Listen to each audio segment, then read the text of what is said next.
जानेवारी रोजी संध्याकाळी 6च्या सुमाराला एक गुन्हा दाखल झाला. त्याच्यामध्ये फिर्यादी होत्या फरजाना मोहम्मद फिरोज मंसुरी. त्यांची तक्रार अशी होती की त्या बाजारामध्ये त्यांच्या 2 मुलींना घेऊन गेल्या होत्या आणि DCB बँकेसमोर रस्ता क्रॉस करत असताना त्यांची छोटी मुलगी तिचं वय 3 वर्ष आणि धाकटी मुलगी तिचं वय 3 महिने यांना घेऊन परत येत असताना मोठी मुलगी रडायला लागली. त्यामुळं छोट्या दोन्ही मुलींना घेऊन रस्ता कसा क्रॉस करायचा तर एक बुरखाधारी महिला तिथं आली आणि त्यांना म्हणाली की तुला मुझे भी रोड क्रॉस करना है, एक लड़के को मेरे पास दे दो, असं म्हणून तिने त्या मुलाला छोटी मुलगी जी होती 3 महिन्याची त्या मुलीला घेतलं. दोघीजणी डिवायडरपर्यंत बरोबर चालत आल्या आणि त्यानंतर जी अनोळखी महिला होती ती महिला जोरात रस्ता क्रॉस करून पलीकडे निघून गेली आणि रिक्षामध्ये बसून निघून गेली. त्यांनी शोधाशोध केली परंतु काही फायदा झाला नाही आणि त्यानंतर त्यांनी पोलीस स्टेशनला येऊन तक्रार केली. जेव्हा तपास सुरू केला त्यावेळी तपासामध्ये असं लक्षामध्ये आलं की रिक्षाचा नंबर नव्हता परंतु त्या रिक्षाच्या मागच्या बाजूला आई असं दिलेलं होतं. त्यावरून मग पहिल्यांदा ही रिक्षा ट्रेस करण्यात आली. रिक्षा ड्रायव्हरकडे चौकशी करण्यात आली. रिक्षा ड्रायव्हरने सांगितलं की एका महिलेला मी मुंब्रा रेल्वे स्टेशनला सोडलेलं आहे.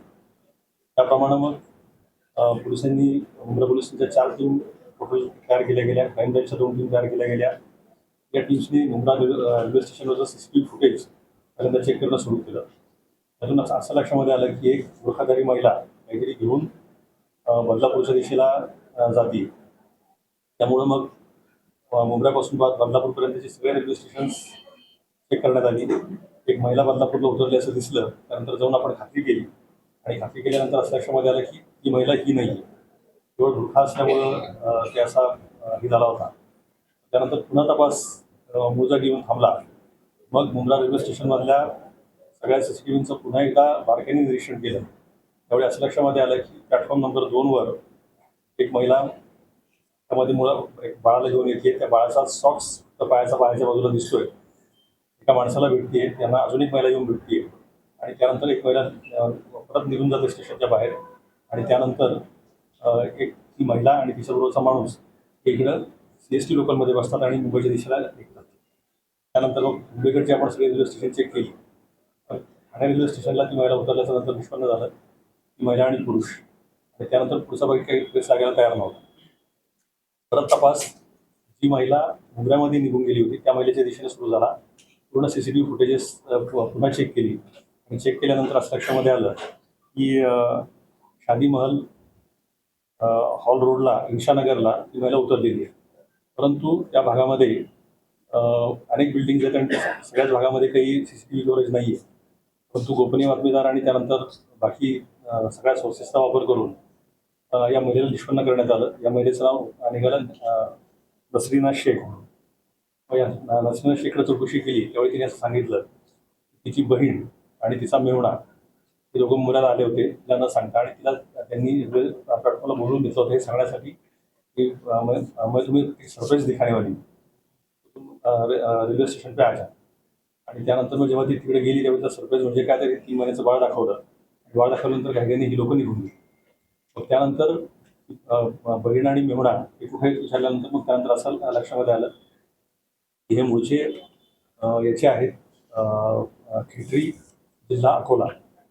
त्यानंतर आपण अकोल्याला टीम पाठवली खेटरी गावामध्ये आणि त्यानंतर ते लहान बाळ आणि त्याचबरोबर ते दोघेही नवरा बायको आरोपी यांना आपण ताब्यामध्ये घेतलेलं आहे. केवळ 6 दिवसामध्ये 3 महिन्याचं लहान बाळ हे आपण सुखरूपपणे आणू शकलेलो आहे. मुंब्रा पोलिसांनी ही अतिशय उत्तम कामगिरी केलेली आहे. म्हणून मुंब्रा पोलिसांचं या निमित्तानं मी अभिनंदन करतो. अपहरणाचं कारण असं होतं की लग्न होऊन जवळजवळ 8-9 वर्ष झाली परंतु मूल होत नव्हतं आणि यूट्यूबवर कुठेतरी तिला असं कळालं होतं म्हणजे फिरोन्निसा आरोपी जे आहेत फिरोन्निसा मुजीब मोहम्मद फिरोन्निसाला असं कुठेतरी सांगितलं होतं आणि यूट्यूबवरून तिला असं केलं होतं की मुंब्रा भागामध्ये म्हणे नवजात अर्भकाशी सोडून दिली जातात किंवा रस्त्याकडे टाकली जातात तुला घेतली त्याच्यामध्ये नक्की महिला त्यांना वाटलं. बहिणीला देखील यावेळी न सांगता यापूर्वी 2 वेळा ती मुंब्राला येऊन गेली होती. तिला असं काही सापडलं नव्हतं परंतु यावेळी तिला तो मिळाला आणि त्यानंतर त्या बालकाला तुम्ही उचलतो. तर तुम्ही सांगितल्याप्रमाणे पहिले बदलापूरच्या दिशेने शोध मोहीम सुरू होती त्यामुळे तर अनेक CCTV फुटेज तुम्हाला हाताळावी लागली होती. याकरिता नेमकं किती CCTV हाताळले होते यामध्ये किती नेमकं पोलिसांना पोस्टमॉर्टम तैनात केला होता? एकूण मुंब्रा पोलीस स्टेशनच्या 4 टीम होत्या. हे टीमचं आपल्यासमोर आहेतच आणि यांनी दिवस रात्र काम केलेलं 16-18 तास काम केलेलं आहे. कमीत कमी 1600 CCTV फुटेज आपण चेक केली. या सगळ्यांचं अनालिसिस करणार, त्यानंतर एका CCTVवरून दुसऱ्या CCTVपर्यंत जाणार, कमीत कमी 1600 CCTV चेक केली. सर महिला का कोई पुराना आपराधिक रिकॉर्ड? कुछ नहीं.